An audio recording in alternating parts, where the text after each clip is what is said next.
પોરબંદરના ઘેડ પંથકમાં વિવિધ કામો કાગળ પર જ થયા હોવાના આક્ષેપ કરવામાં આવ્યા છે અને કરોડોના પ્રોજેક્ટમાં મોટું કૌભાંડ થયાનું સ્થાનિક આગેવાનોએ જણાવ્યું છે।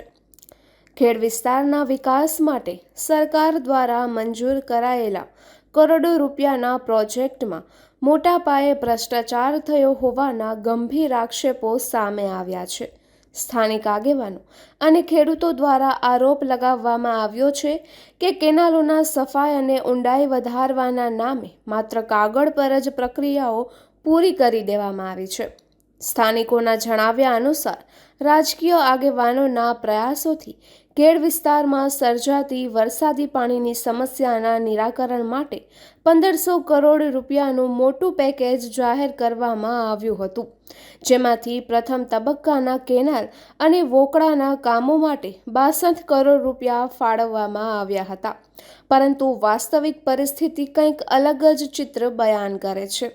કેનાલોથી નથી પહોળાઈ વધારવામાં આવી કે નથી યોગ્ય ઊંડાઈ કરવામાં આવી, કોઈ જ પ્રકારનું લેવલ જળવાયું નથી। માત્ર હિટાચી મશીનના કલાકો દર્શાવીને કરોડો રૂપિયાની મોટી રકમના બિલો પણ ચૂકવી દેવામાં આવ્યા છે, જ્યારે જમીન પર કોઈ નક્કર કામ થયું નથી। સ્થાનિકોએ એજન્સીઓ અને સરકારી અધિકારીઓ વચ્ચે સાંઠગાંઠ હોવાનો સીધો આક્ષેપ કર્યો છે। આ મામલે વિજિલન્સ સેલ, કલેક્ટર અને ક્ષાર-અંકુશ વિભાગને રજૂઆત કરવામાં આવી છે, તેમજ મુખ્યમંત્રીને પણ પત્ર લખીને આ સમગ્ર કૌભાંડની યોગ્ય તપાસ થાય અને ખેડૂતોને ન્યાય મળે તેવી માંગ કરવામાં આવશે તેવું આગેવાનો દ્વારા જણાવાયું છે। નિપુલ પોપટ, પોરબંદર ટાઈમ્સ। હવે અમારા ગામની અંદર 5 કેનાલો છે। આ સીતા કેનાલ છે, આગળ માપલી કેનાલ છે, તો એક ખારી નેર કહેવાય રહી જે આપણે ડેમમાંથી આવે ને, એક એ ડેમમાંથી કેનાલ સીધી વાડીઓમાં જાય રહી, એક જ કેનાલ સાફ થઈ। આ 4-5 કેનાલમાં એકમાં ક્યાંય સાફ જ નથી થયું, એમની જ ઊભી, એ કઈ કેનાલ સાફ થઈ નથી, તો ખેડૂતને બધાને ફાયદો થાય ને કે આ જે વરસાદ પછી પાણી આમાં કેનાલમાં હોય તો ખેડૂત બધા પાણી ખેતરમાં કાઢી શકે, બધું ફાયદો થાય ને।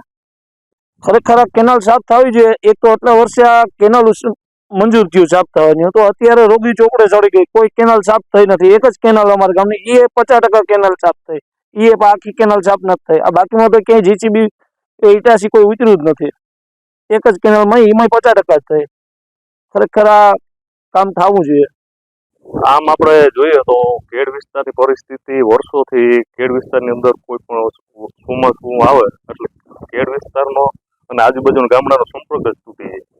એટલે અર્જુનભાઈ મોઢવાડિયા અને આપણે મનસુખભાઈ માંડવિયાના અથાગ પ્રયત્નોથી ખેડ વિસ્તારની અંદર 1500 કરોડનું મોટું પેકેજ જાહેર થયું અને ખેડ વિસ્તારની અંદર એક મોટી આશા બંધાણી કે હવે ખેડ વિસ્તારની અંદર જે પાણીનો પ્રશ્ન છે કે પાણીના નિકાસ થાય અને ખેડ વિસ્તારનો વિકાસ થાય, પરંતુ 1500 કરોડમાંથી ફેજ 1નું જે કેનાલોનું અને વોકડાનું જે કામ છે તે 62 કરોડ રૂપિયાનું જે કામ આપણે અત્યારે પાસ થયું છે, બરોબર।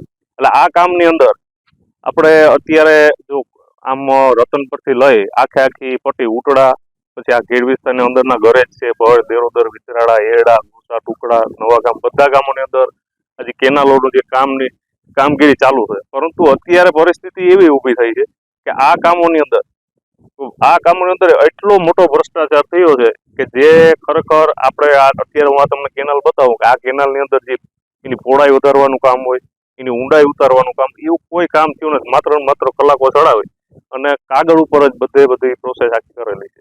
એટલે અમારે અત્યારે અમારા દ્વારા કલેક્ટરશ્રીને રજૂઆત કરવાની છે, વિજિલન્સ સેલમાં રજૂઆત કરવાની છે, ક્ષાર-અંકુશ વિભાગને ત્યાં પણ રજૂઆત કરી છે।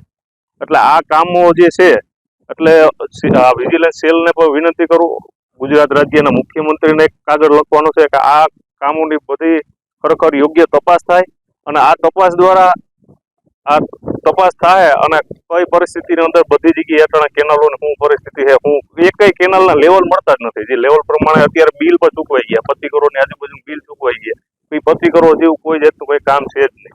એટલે હું બધાને વિનંતી કરું છું કે મીડિયાના માધ્યમથી મુખ્યમંત્રી અને આજે ખેડ વિસ્તારના ખેડૂત મિત્રોને ખાસ વિનંતી કરું કે તમારા ગામની આજુબાજુમાં ગમે ત્યારે આવું કામ થતા હોય તો તમે એને પ્રશ્ન પૂછો કે કઈ રીતનું કામ છે, અને જાગૃત થાવ તો જ આપણા ઘેડ વિસ્તારનો વિકાસ થાય. એટલે એ માટે થઈ અત્યારે અમે કાલે બધાને કાગળ લખવાના. અત્યારે આ મીડિયાના માધ્યમથી આ કેનાલની કોઈ ઊંડાઈ નથી, પહોળાઈ નથી, એ લેવલ મેચ થતા નથી, અને માત્ર હિટાચીના બિલ જ ઉતારી દીધા. હિટાચીમાં માત્ર એક કામના ડબલ બિલ ચડાવે અને મોટો ભ્રષ્ટાચાર થયેલો છે. આમાં એજન્સી અને અધિકારીઓ દ્વારા ઘણું બધું ખોટું થયેલ છે. એટલે અમારી વિનંતી છે કે આમાં યોગ્ય તપાસ કરી અને વહેલામાં વહેલી તકે ખેડૂતોને ન્યાય મળે એવી વિનંતી કરીએ. મારા ખ્યાલ મુજબ કે જે અર્જુનભાઈ મોઢવાડિયા અને મનસુખભાઈ માંડવિયા થકી જે ઘેડને જે પાણીમાં ગરકાવ થઈ જતું ચોમાસામાં, એ ન થાય એવા માટે યોજના બહાર પાડેલ હતી. 15.5 કરોડનું પેકેજ જાહેર કરેલું. એમાં જે ફર્સ્ટ ફેઝની જે કામગીરી હતી કે ભાઈ કેનાલો જે છે અત્યારે ઘેડમાં લગભગ મારા અંદાજે 5 થી 7 કેનાલ આવેલી છે. તો એ બધી કેનાલો પોળી અને ઊંડી કરવાની કામગીરી ફેઝ 1માં ને એના માટે 62 કરોડ રૂપિયા પાસ થયેલા હતા. તો અત્યારે અમે એક કેનાલની મુલાકાતે આવ્યા છે. લગભગ 7 કેનાલ છે, એમાંથી 50% એક કેનાલમાં 50% કામ થયેલું છે. બાકી કોઈ કેનાલમાં ખાલી એક કાંકરો પણ કોઈએ ઉપાડેલ નથી અને કોઈ પણ જાતનું કામ થયેલ નથી. તો મારી પાછળ તમે એક કેનાલ જોઈ શકો છો. આ જૂની કેનાલ છે, અત્યારે ચોમાસું આવેલ નથી. તો ચોમાસું નથી આવેલ તો આખી કેનાલ પાણીની ભરેલ છે. તો ચોમાસું આવશે તો બીજું પાણી ક્યાં જશે? તો જે આ કેનાલ પોળી કરવાની હતી અને ઊંડી કરવાની હતી, જેથી કરીને પાણીનો સમાવેશ થઈ જાય અને પાણીનો નિકાલ થાય,